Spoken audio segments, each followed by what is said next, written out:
Welcome back to the 2023 Roswell Incident here in Roswell, New Mexico. It's an honor to be able to be representing the Roswell Daily Record newspaper in their historic, unprecedented release that happened 76 years ago now. My name is Daniel Allen Jones. We have an excellent panel coming up for you guys. The theme, of course, as you can see here behind me, ancient aliens. And there's so much more than just the idea that we've been visiting the ancient past. We're going to talk about how some of those historical occurrences might give us an idea about what's happening today and where we can go. With this panel, we've got some pretty incredible people who've done extensive work, research, who've been involved with many different cases, places all around the world, so a wealth of knowledge. I'm going to introduce these guys one at a time. They're going to tell a bit about themselves, and then we're going to open it up for questions. So I'll let you know that the format will be that when we do questions and answers, it's not going to be a tell-all, tell your story, tell your experience. I'm sure everyone here would love to be able to hear that at a convenient and respectful time. Let's again be respectful of the format. If you have a question, let's keep it succinct. We've got a lot of people here who are interested in asking and wondering about things. These guys will do the same in respect to your question. They'll try to keep it succinct and to the point as well, so we can get everyone's questions in on time. So we're going to be passing on microphones, and hopefully you can speak up loud enough if you're willing to share your questions. So without further ado, please help me in welcoming the panelists. First, we're going to start with Dr. John Alexander.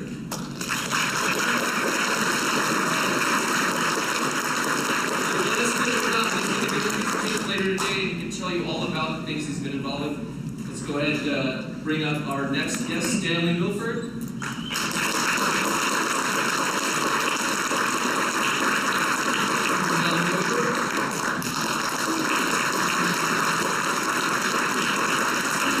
Hatcher Childress.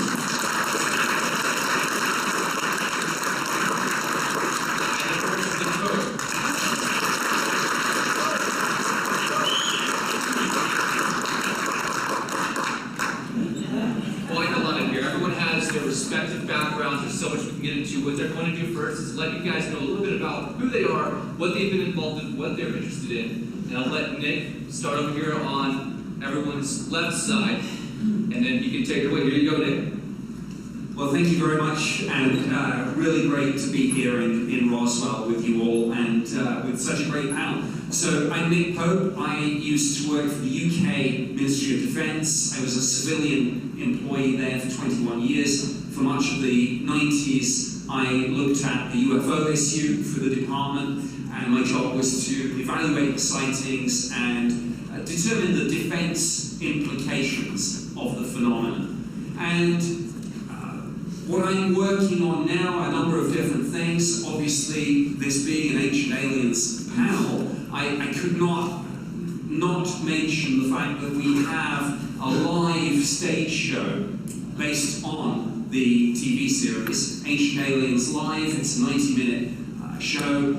It's Giorgio Tsoukalos, David Childress, of course, William Henry, Dr. Travis Taylor, and myself. We've done 21 cities so far, another 14 events scheduled for the fall, and audiences love it. It's a mixture of really interesting information, and it bridges the ancient and the modern, because we talk about ancient mysteries, but we also talk about the modern aspects of UAP, everything going on with NASA, with Congress, with what's in the defense bill, with these whistleblowers coming forward. So that's great to see the audience's interest and their passion, and we all have a little bit of fun at each other's expense sometimes on stage. Some kind of expense. Some kind of expense. And so I'm involved with that. Another project I'm involved with is a TV series called After Contact. And for those of you that saw my presentation yesterday, it says forget about the debate on UAP, UFOs.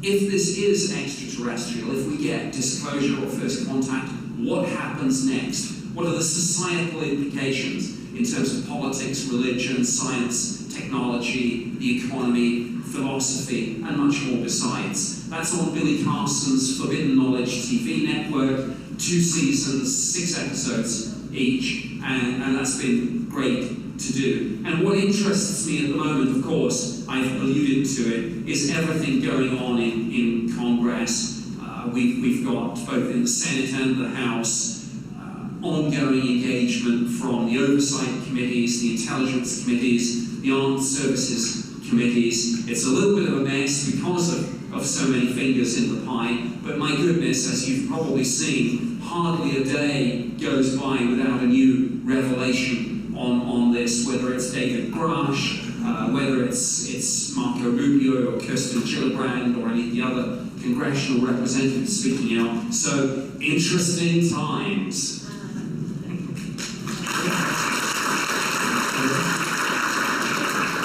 Yeah, it's been great being on the Ancient Aliens Live thing with Nick and Giorgio and whatnot. And one of the things that's happened to me since the show, it's been going on for over 15 years now, Ancient Aliens. And people, I'll be going through an airport or something, and people will come up and they'll say, "Hey, you're that guy on Ancient Aliens, right?" Yeah. And then they always say to me, "What's with that guy's hair?" There he is right now. Giorgio. Giorgio's a great guy. I've known him since before Ancient Aliens. We're pretty good friends. He's from Switzerland. I don't know if you guys all know that. But yeah, I got started. I was born in France, but I grew up in Colorado, and Durango, Colorado mainly. And then my parents got divorced when I was like 15, and my brother and my mom and I moved up to Missoula, Montana. And I went to the University of Montana there. But I'd always been interested in, since the 1960s, in UFOs and Bigfoot. Of course, I grew up watching Star Trek, Johnny Quest cartoons, all that stuff, the time travel, Man from U.N.C.L.E. I loved all that stuff. And I wanted to travel and go to the Himalayas, to Mount Everest, to Tibet. I had always been interested in. So in the mid-1970s, I dropped out of school and I started traveling around the world. I first started in Japan and Taiwan, and taught English in Taiwan, and then I went to, I met a guy from Ann Arbor, Michigan, who was also a climber, and I was a technical climber. I'd been to Mount Rainier doing technical climbing. So it was kind of my dream to go to the Himalayas, go to Nepal, go and climb one of the mountains there. And so I went with him. His name was Kyle. And so we ended up in Kathmandu, and we climbed about a 21,000-foot peak near Dhaulagiri with a guy from Oregon. And then I began really just traveling all around the world. I went through Afghanistan and Iran and Turkey and then Syria to Israel and eventually to Egypt. I started traveling 2.5 years through Africa. And Arabia. I'm one of the few tourists who's ever been to Somalia and Yemen and Saudi Arabia. I returned to India and ultimately the Far East, and then I started going to Japan and then to Central America and South America. So I wrote these books, starting in the 80s, my Lost Cities books and whatnot. And that's, the rest is, as Georgia would say, the rest is History Channel. So, yeah, by the way, what started Ancient Aliens was Indiana Jones and the Crystal Skull. That's what created Ancient Aliens. When that movie came out, back in 2008, was it 8 or 7 or something like that? Yeah. And what History Channel wanted was they wanted a documentary about crystal skulls. So Giorgio was in that, and I was in that too, I think. And then when that showed on History Channel, then History Channel wanted more, and the director of Prometheus Productions in Los Angeles, he's passed away now, his name was Kevin Burns, but he came up with this like, let's do Ancient Aliens and Chariots of the Gods, Eric von Däniken. And he thought that Eric von Däniken was dead. and Eric is still going strong, let me tell you. He's a fun guy. And Eric's a fun guy too. And so that's how they got in touch with Giorgio again. And Giorgio said, "Hey, Eric's still alive." He was like, "Oh, really?" And so the first Ancient Aliens was really a 2-hour special for History Channel. And then that 2-hour special became 5 2-hour shows, and that was the first season of Ancient Aliens. They were 2-hour episodes. And then when they renewed that for the second season, they became 1-hour shows. And they went and they re-edited the earlier shows to be 1 hour. So it's 15 years now, and it's been fun. It's great, and there's going to be more. And now we have the whole Skinwalker Ranch stuff, and that's even more popular than Ancient Aliens.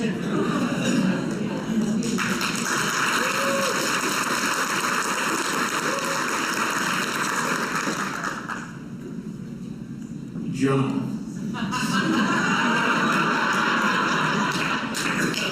I'm just kidding. My name is Jonathan Redbird Dover.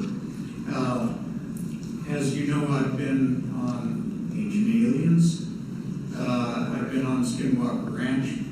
Both Stan and I have been on a Netflix special, Unsolved Mysteries, Episode 5, Paranormal Rangers.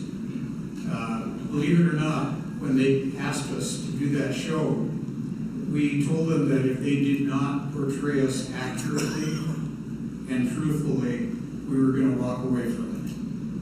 And we approve of that show. They did a real good job. Made us look like real heroes. So, you know, I got into law enforcement in 1980. I was only asked one question during my interview by the director of the Rangers. I didn't know what a Ranger was. And they said, how would you feel if somebody came to your house and knocked on your door and said, we're going to kill you and your family? So I told them my answer was, I would take a 300 Savage and cut the ears off at 200 yards. And they said, you're hired. Next, they sent me to a 6-month police academy. Back in 1980, that was unheard of. And we started out with 77 and graduated 32, and I was the top graduate. So,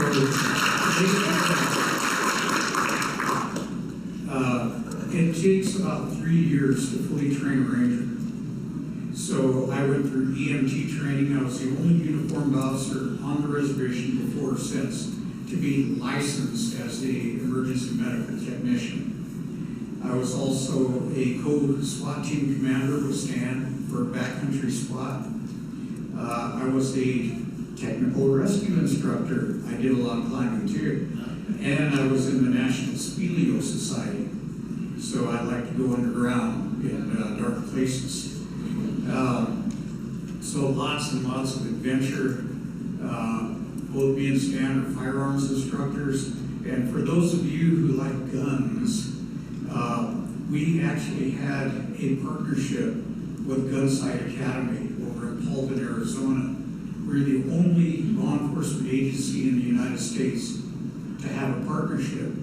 What we did is, being federal firearms instructors, we went over there and assisted in teaching classes at no charge. As a result of teaching a class, we learned how to be better instructors. And for every class we taught at no charge to them, we got to send one of our Rangers through a $1,200 course for 5 days. So lots and lots of stuff. In the year 2000, we, as you know, we started investigating paranormal cases officially. And I like to tell people that we were voluntold. We did not raise our hands and say, I want to do this, you know. And we were just assigned. So we did that for 11 years. I retired. Stan continued for a while, and then he was offered a job as a senior investigator for another Navajo Nation government department. And so he did that for a year and a half, and then finally threw his hands up and said, I give up, I'm retired too. So here we are today. We were just talking about it this morning. This is a whole lot better than any day at work. And we thank you guys for coming. We sure appreciate you. Feel free to come up and talk to us anytime we're out there. Don't be embarrassed. I see some of you walking by, and you look, and then you go. So, you know, we won't bite hard much. So, you know, come up and talk with us. We'll be happy to talk to you.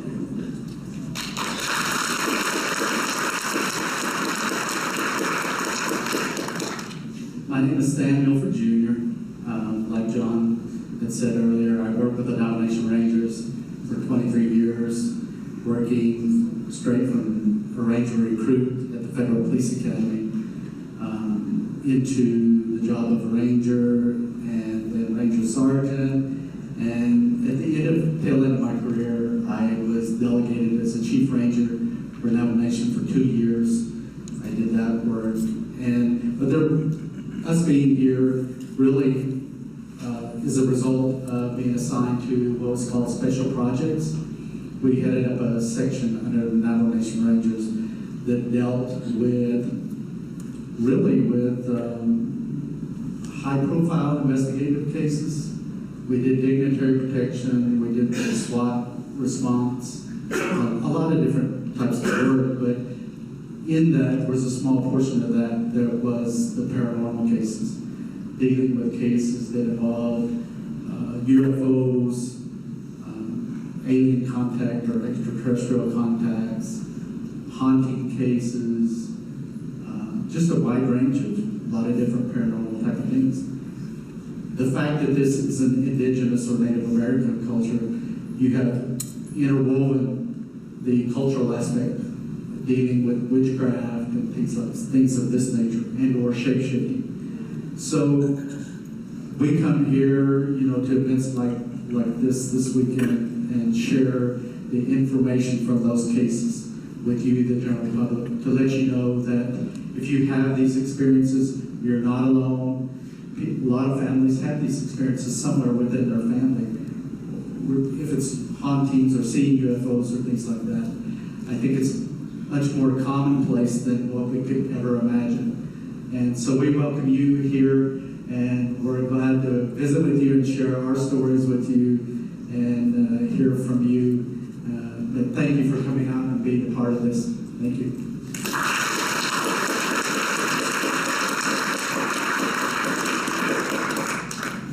Alexander, I might say that at 4:45 today, I'm going to give the talk that I didn't yesterday from here.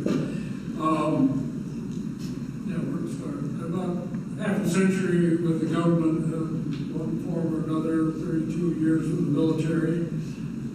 Was involved in a lot of very strange projects there, and I did run 35, 40 years ago a UFO program called Advanced Theoretical Physics. I'm going to cover some of that in there.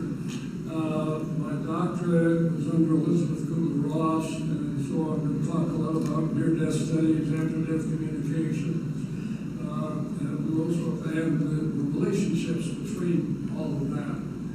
I was with Bob Bigelow the day that he actually bought Skinwalker Ranch and was the first one to spend the night up there, so I'll touch a little bit on Skinwalker. It was also when IRBA, the International Remote Viewing Association, was formed. I'm the founding board member of that. So there's not many various phenomena that I haven't come in contact with, so we'll hear more about that. Like I say, it will be later this afternoon.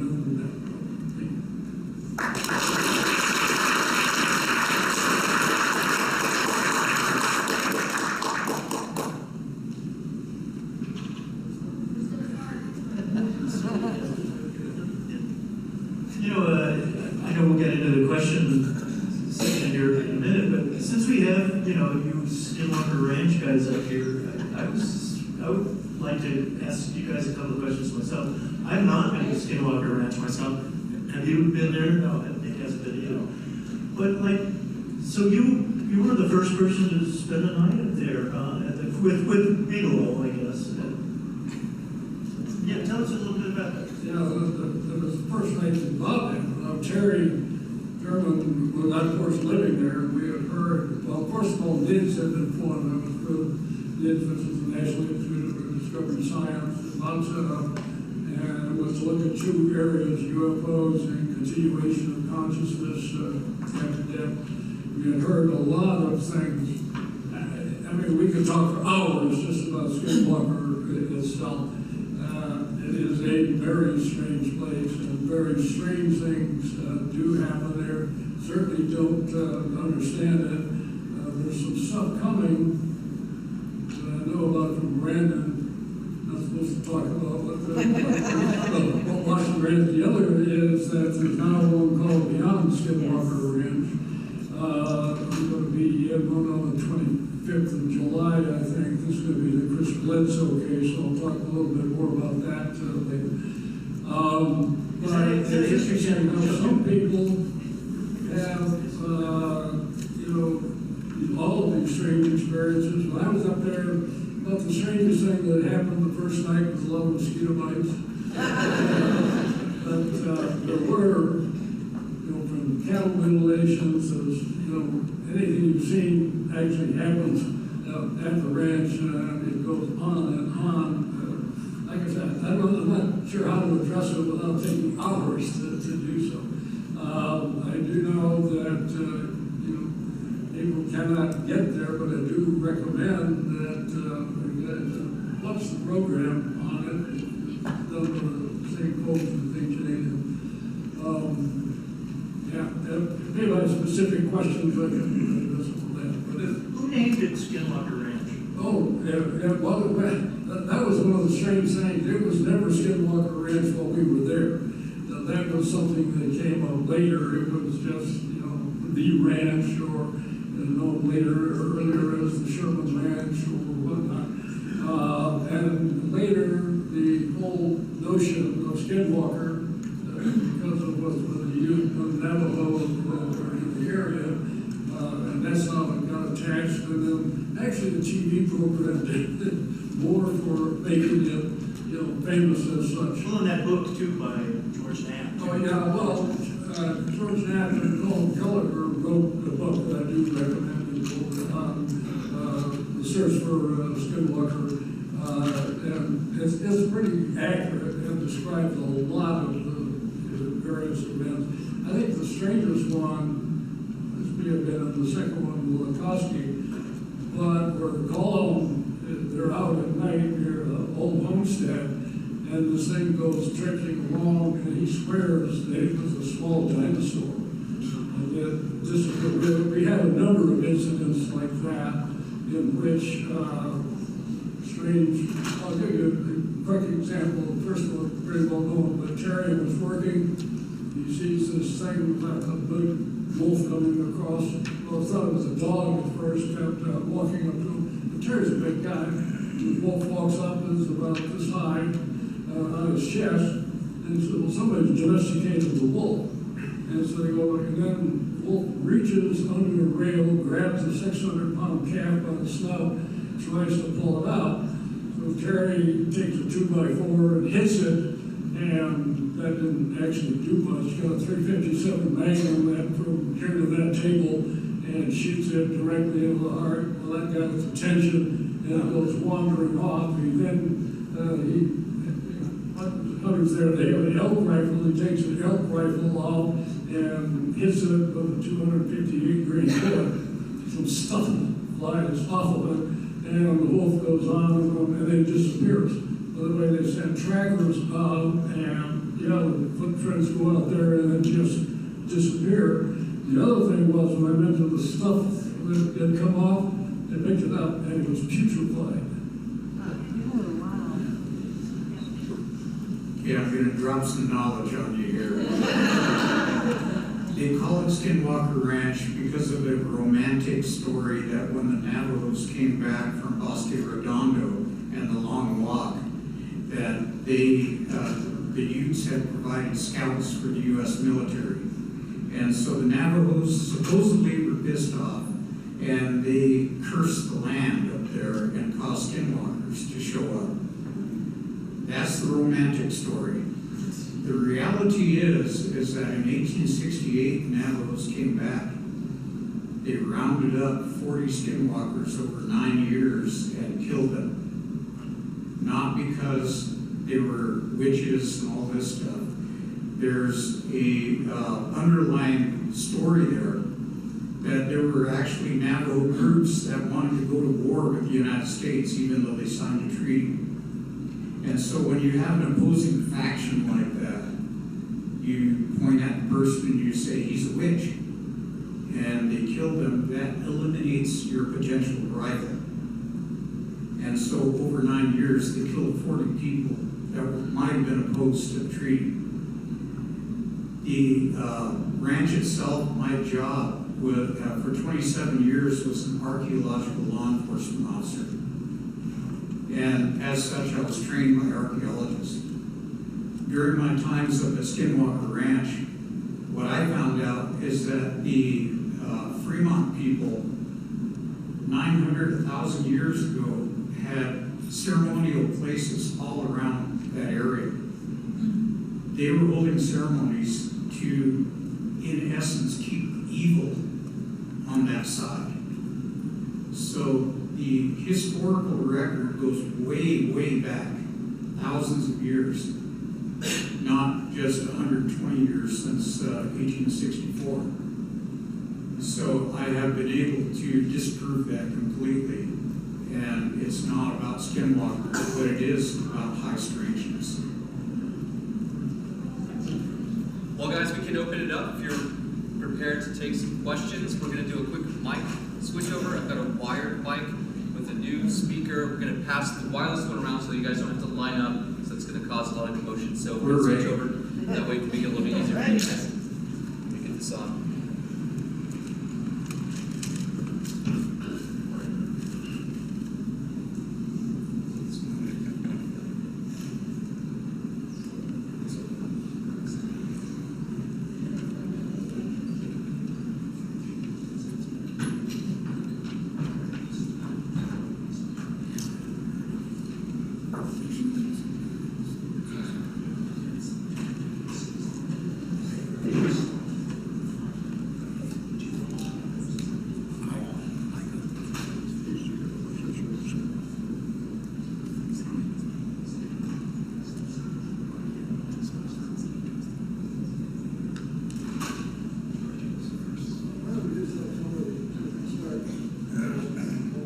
Sure, yeah, sorry about the delay here.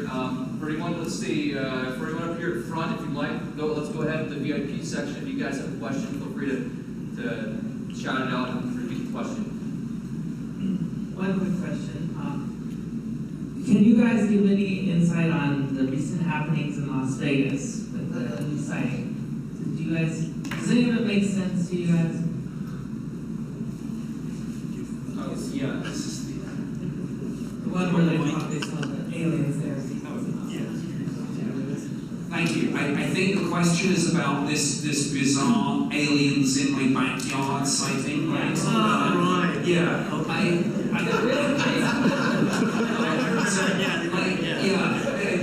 There's a kind of odd story about this, that the actual incident happened quite a while ago, but what actually then happened was UFOs were so in the news because of the David Grush story that this 10-foot tall aliens in my backyard story suddenly took off and became viral. And the bizarre thing was that I did 2 back-to-back interviews on News Nation. The first one, no, pardon me, I didn't. Let me wind that back. The teaser trailer that Bryce Sable and Ross Coulthart did about the David Grush story on News Nation got like about 1 million views. A little interview that I did about this aliens in the backyard story got 5 million views, which in a sense I think was a little bit disappointing that you know, I think the bigger story didn't quite get the publicity that it should have. What's the David Grush story? Tell us that. Okay, well, the 2 stories very briefly. David Grush, for those of you that haven't heard this, he was the whistleblower who came forward he came forward a long time ago, but this story broke about 3 weeks ago, and News Nation TV ran with most of this. Lots of people had been involved in helping to get this story out. Leslie Kane, Ralph Blumenthal, Bryce Sable, Ross Coulthart, Tim McMillan, and the folks at the Debrief, and some others. David Grush is who he says he is. He did genuinely work He's retired Air Force. He was recruited into the Intelligence Committee, served on the Unidentified Aerial Phenomena Task Force, which was the body that came before Arrow, which currently has the lead for this.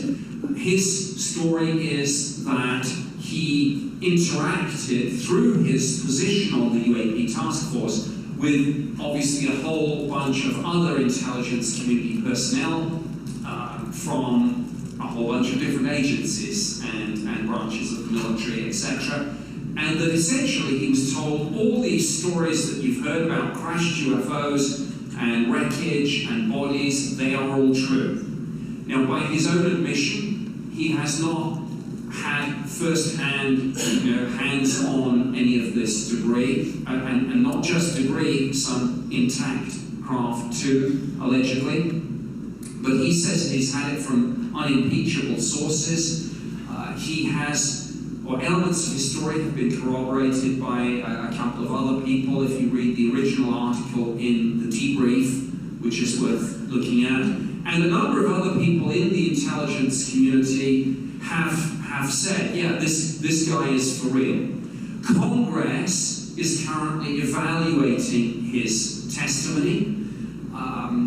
The Intelligence Community Inspector General is in parallel evaluating a complaint that he made about retribution, whistleblower retribution. Because, of course, one of the reasons he's come forward is the language in the current defense bill gives whistleblowers a degree of protection to come forward and tell their stories, whether it's to Arrow or to Congress. So all this is going to play out. The aliens in my backyard story, I'm sad to say, I think this was just some practical joke that got out of hand, viral marketing, whatever it may be. I would not spend too much time on that one. I will eat my hat if it turns out to be true. But the David Grush story is I think, very real. And I don't know, John, with your background in military and intelligence community, whether you want to add anything on David Grush.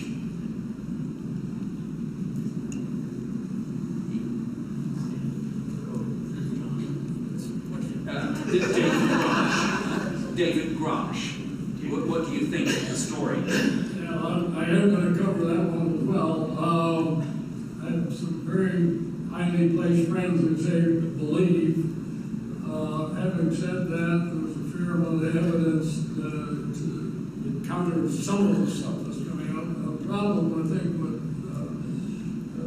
Nick alluded to is don't have any details. So you don't know exactly what you're responding to, whether something happened. I will go so far as to say, if any of the stuff that he's telling is true, we have a major illegal program that's been going on, and that's going to get very, very bloody from a legal perspective. Can you guys hear me okay? Just coming through it all? Yeah. Let me make sure. Just turning some adjustments. We're going to switch out and we're going to bring this wireless mic down. How's this? Can you guys hear me okay? Yeah. All right. Bring this over here. Straight. And this up to you, John. And I'll come right. All right. So we're going to try to prevent feedback. I know that being in front of the speaker with that mic would be kind of challenging. So maybe a question here? Gentlemen, with you being involved with the Bigelow group out of Skinwalker Ranch and the current investigation that's out there right now, how come the records from the Bigelow investigation will not be released to the current group out there now? You were with the Bigelow group out there? Yeah. And then they sold the ranch? And then You sold the ranch? No. Well, the new group came in, the investigative team that's out there now, but they're not allowed to view Bigelow's records. I'm sure where they go with it. I've had it for about 20 years and it existed for 6. And of course we had lots of folklore that happened before that. There were studies that were done. Lots of very, very private persons. So I think that's been one of the complaints with a lot of the information we had, where did it go?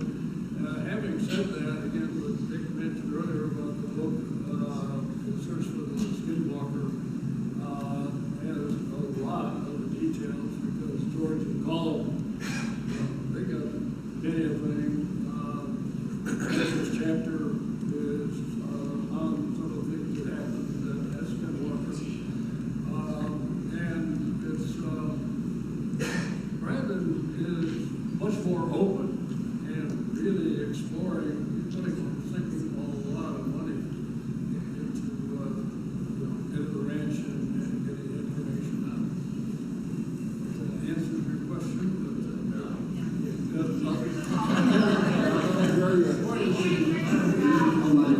Mr. Sheldon. I don't think anybody knows where they are. When NIDS was shut down, that's where you get.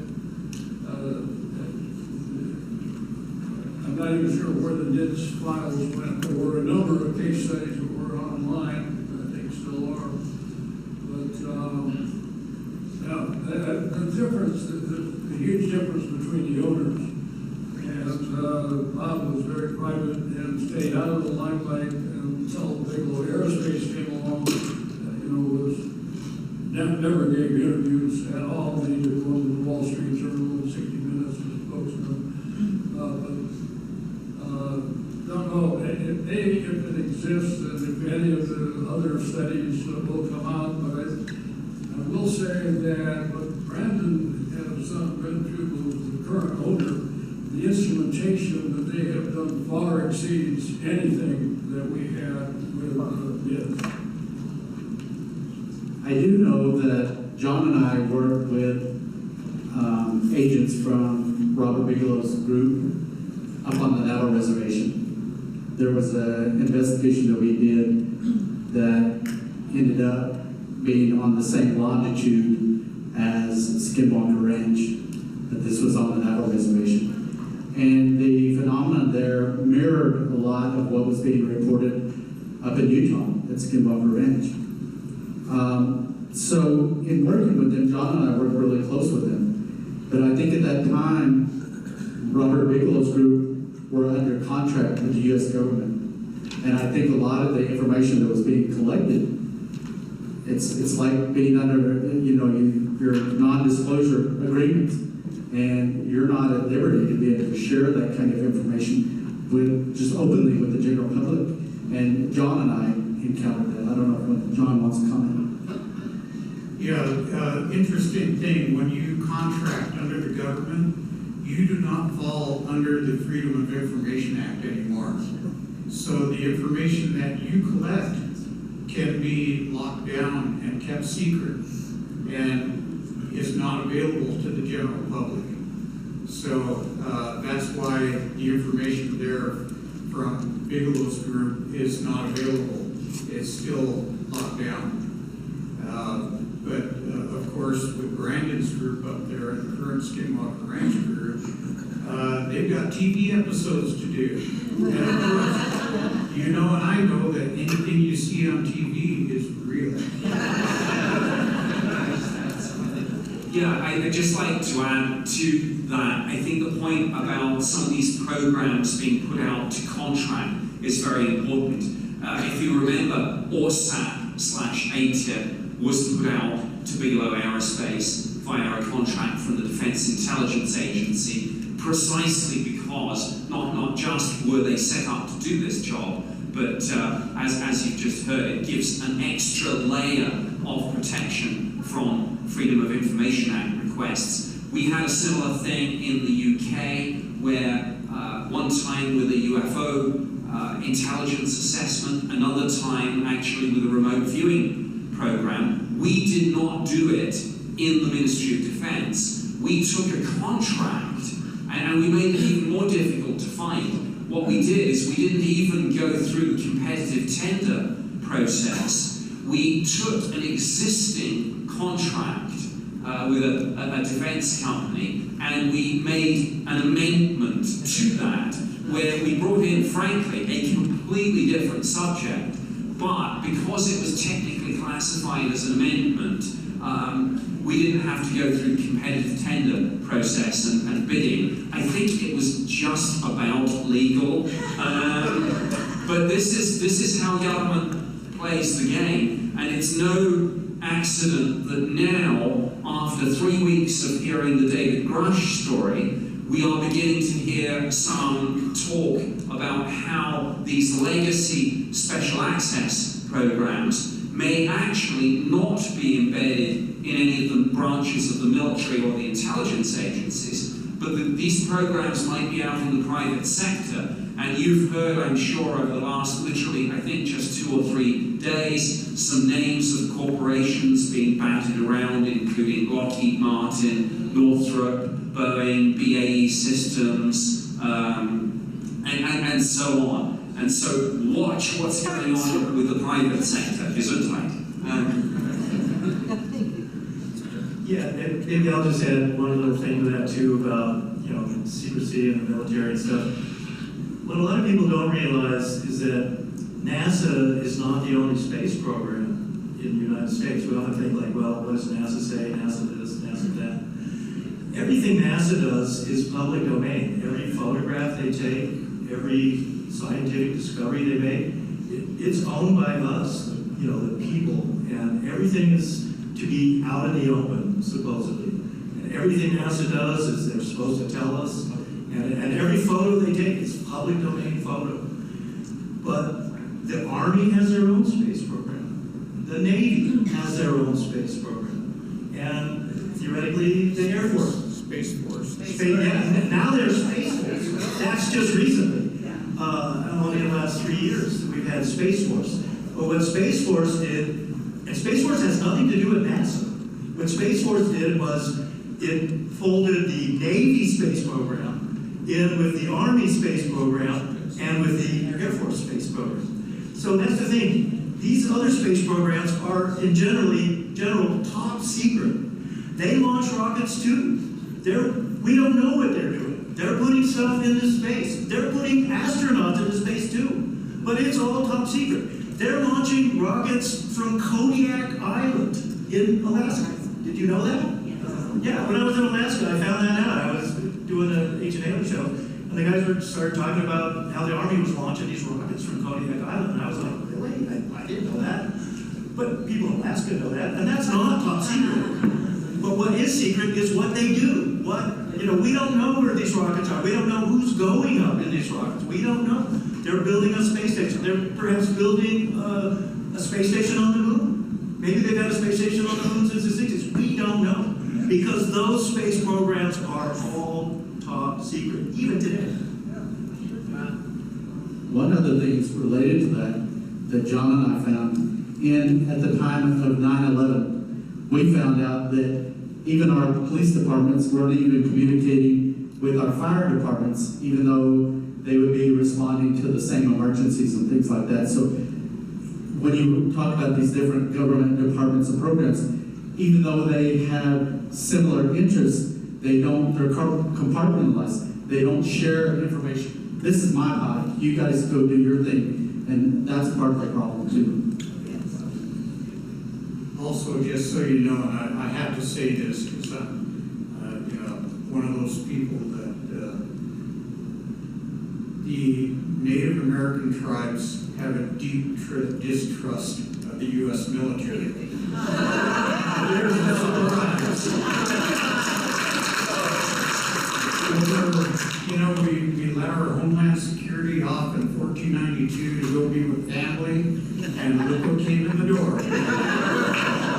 So I've got a T-shirt in the room that says Homeland Security has got a picture of Geronimo and his family, and it says protecting, Homeland Security since 1492. But we usually give a shout out to the military when we speak, because we've had military types come into our deals, and they're taking notes on a clipboard, and before the end of the program, they get up and leave. And what we figured out is that they're interested in this skinwalker phenomenon, because what if the military could get soldiers to change into animals and go behind enemy lines? And we wouldn't recommend that to anybody. Believe me, Ouija boards are bad enough. But we've seen a lot of military people come to listen to us. All right, I'm not sure sure how well this microphone's working, but One general comment that was funny, information is power. And so that's why you see it being, compartmentalized and not shared. And it is to the detriment of everybody I do.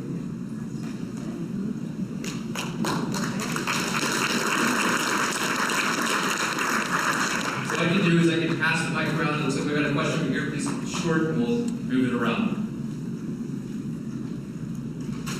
Thank you. I think which question Only one. So, Pick your best one. what are your guys' thoughts on how many of these UAPs are unmanned or manned? Because some of them seem so small with no windows. I just wonder, what percentage of them are unmanned? I don't know if that's off the subject or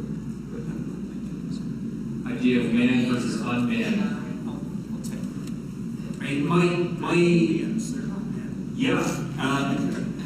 My view is that almost all of these UAPs are unmanned, and partly that's because some of them, as you say, are very small.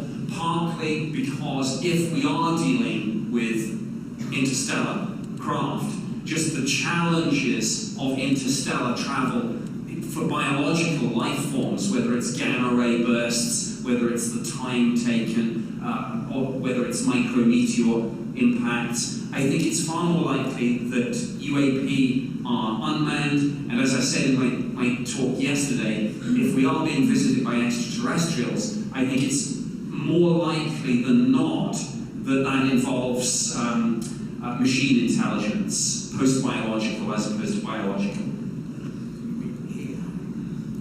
AI, yes. Yeah, I would pretty much agree with Nick on that. And it's interesting that, since these government programs have been coming out and the government, after 50, 60 years, it suddenly says they're interested in UFOs. You wonder where they've been all these years. But suddenly, they are actually showing, here's the government showing us, some UFO footage or UAP footage. But that footage is a very small little drone craft. Back in, starting late 40s, 50s, 60s, 70s, it was flying saucers, big cigar-shaped craft, even craft these things are submarines and they come out of the water and they can fly and all that stuff. But what we're seeing just in the last, say, 10, 15 years through the government is just these smaller drone craft, which are obviously quite small. And unless these little green men are really little, it doesn't seem that there can be anybody in these craft. But it seems like the bigger craft have kind of gone away, although you would wonder about that too. But the government's not talking about these larger craft much. Okay, so we're going to divert here to a different opinion. Some of these craft actually are manned.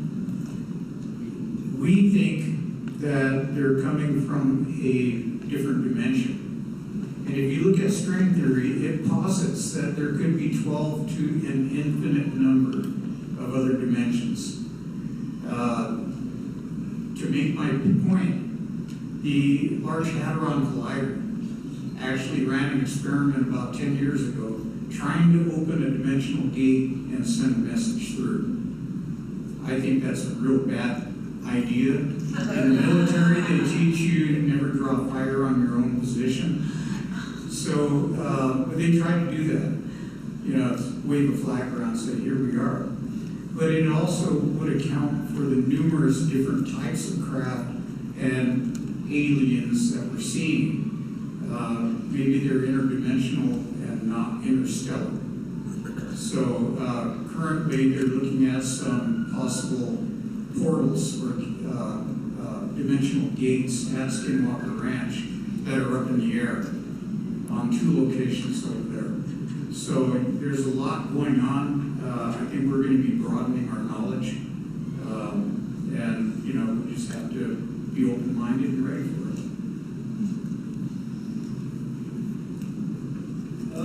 If you watch Skinwalker Ranch, there's a quote that I have that he use a 2-second blurb that says, it's a portal, and they keep using it. You know, I'm going to discuss too much later. I come out against the ETH, or the extraterrestrial hypothesis, not because encounters don't occur, but because that answer is just too simple.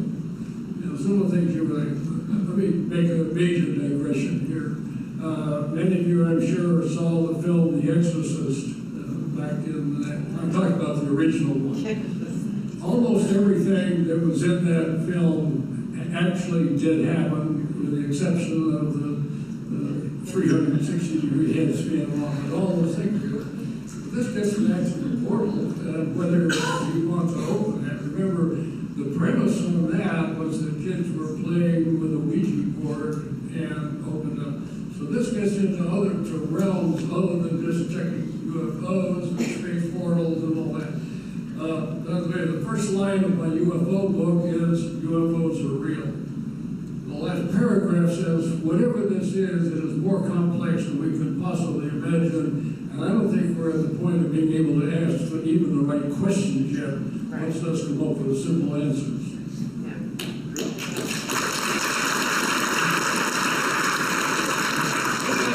Next question. Let's got another question. Got some in the back. We can come around.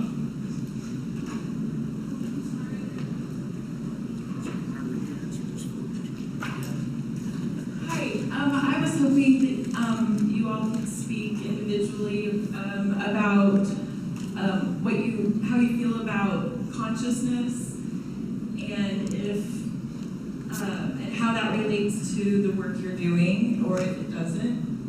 And also,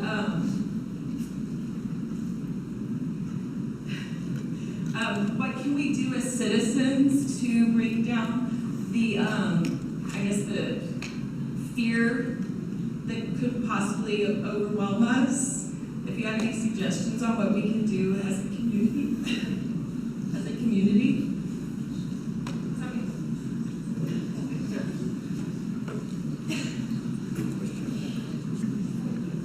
How does consciousness play in, and maybe what can people do to get rid of the fear? Again, you're ahead of the presentation. I'll give you a Max Planck, if you're familiar with the physics and all of that, and his quote kind of goes, consciousness is fundamental. And materialists think that consciousness arises in the brain or something like that. They're suggesting that the material evolves from consciousness, and as you said, there's nothing more fundamental, and you cannot get behind consciousness. It is my view that all of these things that we're talking about are interrelated, and consciousness is a key component. Our take on a lot of this, when you talk about spirit, from a cultural aspect, if you think about it, we are all made out of energy. And when you die, that energy is not destroyed. You cannot destroy energy. So that energy goes somewhere else. And it can attach to things too, which is where we sometimes get this idea of haunting. This idea of time, it's not linear. We think it's circular. Kind of like a record that is playing and it skips every now and then, and you might get a repeat recording of something. Now, as far as fear, I like to tell people that a great man once said, can you look at a situation and not name it? Naming it, making it a word, causes fear. So we do not go into a situation and say, oh, we're going to see ghosts and we're going to see this scary stuff. We go in and we actually clear our minds. We do not present negative energy, because if you present negative energy, that's the type of energy you're going to get in return. So we have a neutral energy that we possess. We try to stay balanced. And we don't look at it. We found out a long time ago, if you go into a haunting case and you start getting fearful, if you show it, that thing can manifest even more. And sometimes not in a good way. Yeah, right, and I agree with John saying here. There was a book back in the 80s that I really liked called The Holographic Universe. And that whole idea was that the whole universe is a hologram and everything. And if the universe is a hologram, that means that the past and the present and the future are all there in that hologram. And it's all happening. As I say, one of the sayings is that time is God's way of keeping everything from happening all at once. And that's kind of the hologram. The holographic universe is that your past lives, your present life, and your future lives are all there right now in that hologram. So in that way, everything is already happened. And, and that's how you can know the future and predict things. And, and so if you try and see things that way, it's hard to wrap your head around that. But I like to think of that, that's all part of consciousness, who we are, we're all tied in. Nothing is an accident in that way. It's, synchronicity. Everything is linked in that way through this holographic universe. I would point you, if you get into this, look at the experiments in something called retrocausality. That is going back and changing the past. There were some very interesting experiments done with, say, intercessional prayer, where people had been a certain number for pre-order after the treatment, and went back and checked, and what they found was that intercessional prayer seemed to have affected the outcome of healing long after the supposed healing had taken place. But again, the area is retrocausality, and this is one that's really difficult to wrap your mind around it. Can you change the past by thinking about it? Yeah, one of the famous time travel things is, I'm going to go back in time and kill my grandfather. I don't know enough about consciousness to really offer an informed comment, but on fear, I would say that's quite interesting. If you think, why on earth would people enjoy horror movies, for example? At some level, we enjoy being scared, and that's important because it's a reminder to us that fear plays an important evolutionary role. I mean, it's evolutionarily hardwired into us for a very good reason, because fear, visceral fear, can help us avoid danger. I mean, if you imagine the sort of primeval forest and the dark, and then you hear a growling sound, you feel that visceral fear, and it tells you something useful in terms of survival. It tells you, be quiet, back away. So I would say fear can be a good thing, but when fear segues into panic, that is a bad thing, because nobody ever makes good decisions when they're panicking. But constructive fear can be helpful.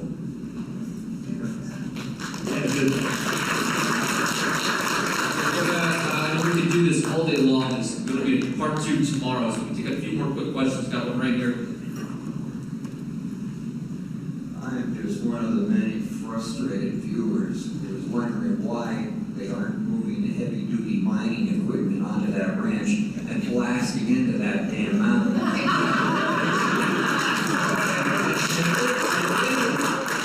They're making it almost look like the Navajo Nation, or maybe it's the but an Indian culture might be doing something that's keeping it from happening. And I'm wondering, is there any kind of validity to that, or is this just a situation where these producers are trying to drag this thing on as long as possible?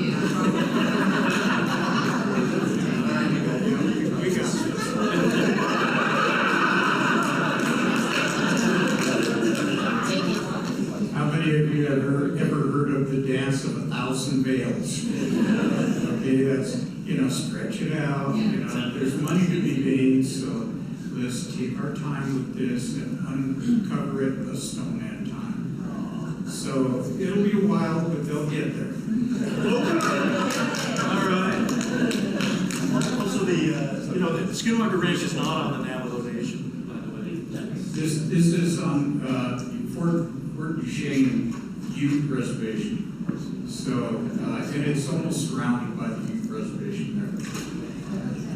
All right, we do one more question. I know we got a whole lot, so see these guys after. They're gonna be here for a while. We've got some We'll be here tomorrow too for another part two as well. So Very patient with us. appreciate that. We've got one final concluding question for Hamilton.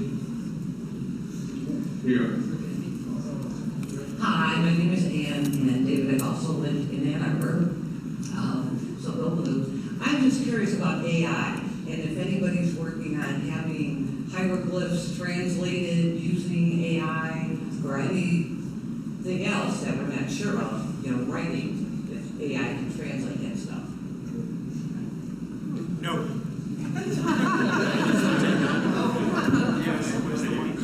Can AI help us translate ancient symbols? I think the answer is that AI can help with that and can help with a lot of other things too. I mean, there is, for example, major lists of unsolved problems in physics, mathematics, computer science. AI over the next few months, I'm sure, will, and the X prizes too, of course. AI, I think, will be able to help with all of this, but like all things, it's a tool in our hands, and a tool in the wrong hands can have disastrous consequences. And when the people who stand to make most money out of AI say, wait a minute, let's just take a 6-month pause, that tells me something. So I think AI could help with a lot of things, but it could end up with some unintended consequences.